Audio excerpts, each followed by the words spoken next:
waxay yidhaahdaan culimmadu ilaa nebiyullaahi sulaymaan wixii ka dambeeyey weligeed nin shaytaan ama jin adeegsaday oo ka faa'iiday lama arag taariikhda dib u raaca inta nuuraaniyaadku la shaqaysan jireen ayaama ayay buunbuuniyaan kabacdina way ka guuraan ayaamay buunbuuniyaan kabacdina way ka guuraan haddaanay dilinba haddaanay dhibaato u geysanba marka haddii nimankaa waxaa ku heshiiseen sida loola heshiiyey iyo sida loo dalbado iyo taxdiirul arwaaxa iyo waxaasna waan ka hadli doonaa insha allah hadday nafti igu sinto casharkeenu ku jiri doonaa haddii in yar oo tallaabo ah nimankaas aad wacadkaadooda dhigateen aad ka baxdo khalaas dagaal bay kugu qaadayaan laba yani sheeko oo xaqiiqo oo dhacday baan idinka warramaya masaajidkan aynu ku jirro masaajidkii calmataan soo maaha guryahan iminka albeerkadu maxamed ka dhisan tahay guryo yaryaroo gaagaaban bay ahaan jireen baaniyaaladii waxaa jiri jiray markaa nin hindiya baaniyaal ah oo wuxuu samayn jiray xaafadaha ayaa wuxuu u samayn jiray furaashadii berigii hore lagu seexan jiray cudbi baa lagu cabayn jiray marka furaashka cudbida lagu cabeeyo marka muddo lagu seexdo way isku dhegi jirtay hadhow inta maro cusub la soo iibiyo ayaa cudbida laga furaya cudbidii markaa waa la feedhayaa waa la garaacayaa markii kala furfurato ayaa maradii cusbayd lagu xidhi jiray deedna dib baa loo moorin jiray lacag buu ka qaadan jiray markaa shaqadiisu intaasay ahayd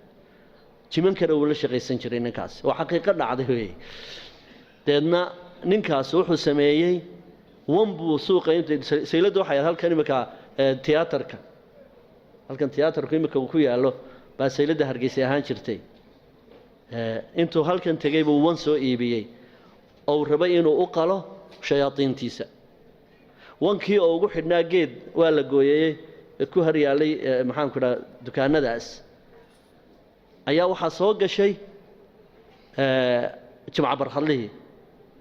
oo waxaa jiri jirtay sanadkii hal mar baa maxaanku idhaha sheekh yuusuf alkowneyn raxmatullahi caleyh ayaa dadku ku aafaysnaayeen oo la siyaaran jiray oo la tegi jiro maxaanku idhaha wax lagu qalqali jirayoo halkaasaa lagu dhafri jiray 3 maalmood wankaas wuxuu damcay inuu markaa halkaa geeyo wankii oo u xidhan yaan kaa qaldan nimankanuu rabay inuu u gowraco jimca barkhaldii baa soo galay dabeedna wuxuu geeyey halkii maxaanku idhaha qabriga wuu u gowracay uu iskaga soo noqday guriga kelidii baa degan hoostuu ka xidhay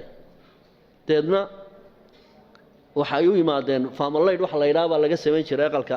dushiisa oo faamalaydkii baa uga soo daateen way toosiyeen isagoo horda markaasay ku yidhahaan waryaahe wankii aad noogu ballan qaaday markaasuu yidhi waxaan go'aansaday wankaana inaan halkaa ku gowraco idina wan kale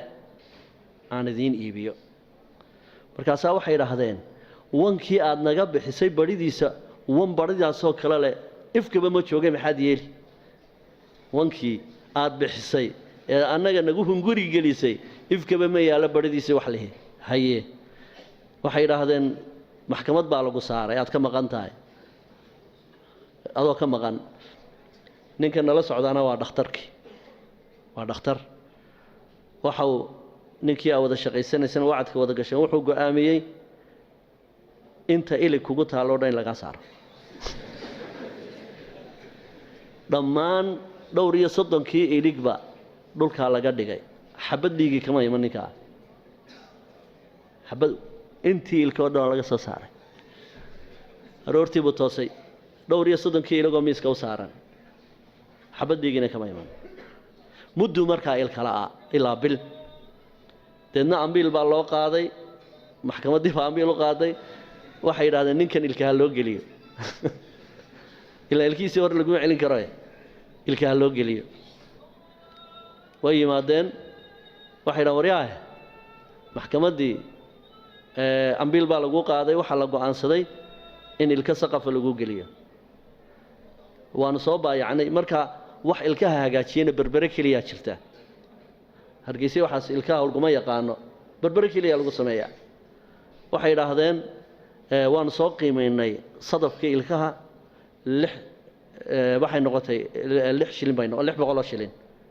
ayay noqotay 600 shilin wakaas noolkaagii go-an back wakaas dhaqaaji orod ilka berbere ka soo gasho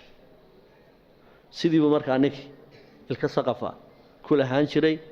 dabadeedna ku halaagsamay markii dambe marka haddii bahalladan aad baabkooda gasho waan ka warramaynaa albaabkooda sida loo garaaco albaab la galay leeyihiin laakiin lagama bixi karo albaabkooda lagama bixi karo waxaan insha Allah ku soo khatimayaa hindiga ilkaha laga guray wassalaamu calaykum waraxmatullaahi wabarakaatuh